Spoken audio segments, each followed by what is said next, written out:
flight attendants. And I go, hey, how's it going? My name's Nick and I'm from Australia and I'm a motivational speaker.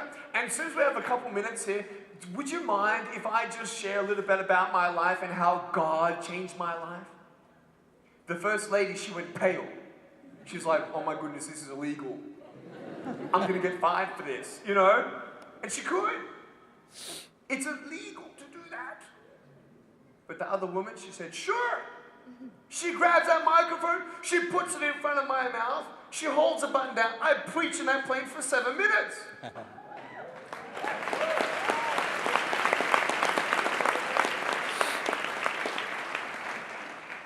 I finished preaching and I hugged the women and, the two ladies in the front. I go to the, walking back to the plane, they're all giving me high fives, Then I get stopped by this Jewish woman and she's talking about Messianic Jews and Jesus Christ. And then I'm on my seat and we're already at the gate and people are coming off the plane already and we're still talking and then we say goodbye and then from my seat to the back of the plane, every single person gave me a hug. Because I told them if they didn't give me a hug, I'll run after them. And if they ran faster than me, I'd get someone to throw me at them. But everybody gave me a hug, and there was this one gentleman, he waited to be the last person, and he came up to me, and there were tears streaming down his face. He couldn't talk because he was so emotional. He put his hand on my shoulder, and he says, Nick, you don't know what that did for me. You have changed my life forever.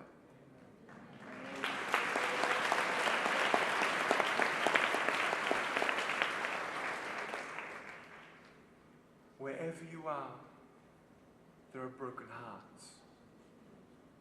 There are friends who are trapped in a prison, sad, feeling like life's too much because they don't know who Jesus Christ is. You, being a friend, can be a listening ear. You can be the love of Jesus Christ for them. You can tell them about what the truth is of why they're here and where they're going when they're not here. God will give you wisdom for that.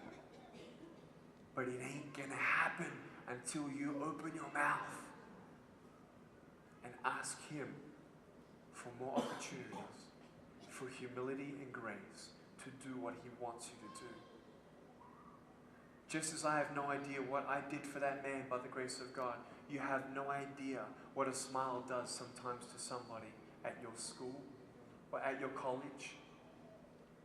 You go up to people, how you doing? Fine. And you know they're lying. You know they're lying. Well, then it's on you. Will you ask them again? No, really, how are you doing? You know what that's really saying? I care for you. I love you. I want to help you. Isn't that what Jesus did? He met people at their needs, or by the Spirit of God. You are Jesus Christ here for them. Can we have some music, please, in the background? I play guitar, but Can we have the band come up here? You guys rock, man. Praise God for you guys. You know what? You don't understand how my heart felt when I heard you guys singing just more modern, music. Because I actually can relate to you in some ways maybe you don't know. I was born in a Serbian home, okay? Have you heard of Serbia? Okay, in Europe, Eastern Europe. My parents and their parents, I'm 100% blood Serbian. But we have those traditions. We have those traditional hymns. And I know what's happening now in the next generation within the Serbs. There are some Serbians who are now going into another level or a new realm of worship. Can I say that? Just another realm or another stage. I don't know what you want to say, but are you with me? Well, when I was in India, in Surat, 350,000 people came over 5 nights. And do you want to know my prayer? And I'm not, first of all, I don't lie. Second of all, I don't even exaggerate. To the best of my knowledge, to the best of my ability, I'll tell you what I believe is true. And I'm not saying this to make you emotional. I'm not saying this to make you feel good. Listen. I was there at a crowd of 100,000 people one night. You want to know what my prayer was?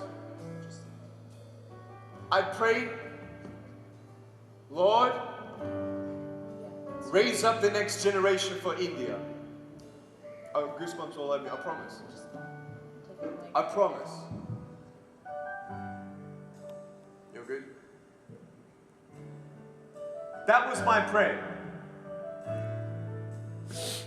Raise the next generation for this nation. I prayed that. Because the future of any nation is in the next generation. The future of God's army is up to the next generation.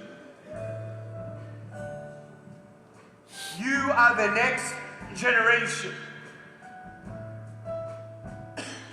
Will you be the generation of boldness? Will you be the generation of no compromise? Say no to sex. Say no to drugs. Don't go to alcohol to make yourself feel good. Don't go to alcohol to forget your problems. You ain't going to fix anything. When you go through a problem, are you going to be a generation where you just phone your friends? Oh, this and this is happening, and this is happening. Please pray for me. Please pray for me. Have you ever asked somebody to pray for you, but you didn't even pray? You tell everybody you know your problems. But you don't kneel in front of God and say, God, I need you. Is this generation going to be the real generation? That's what this generation is all about. It's about, give me something real. Nick, I'm going through something real. Give me something real. Nothing more real than God. Nothing more real than God's victory and grace and strength and liberty. He has anointed you to go out and spread the gospel. He has anointed you to open the prison bars of the captive. He has anointed you to bring liberty and justice.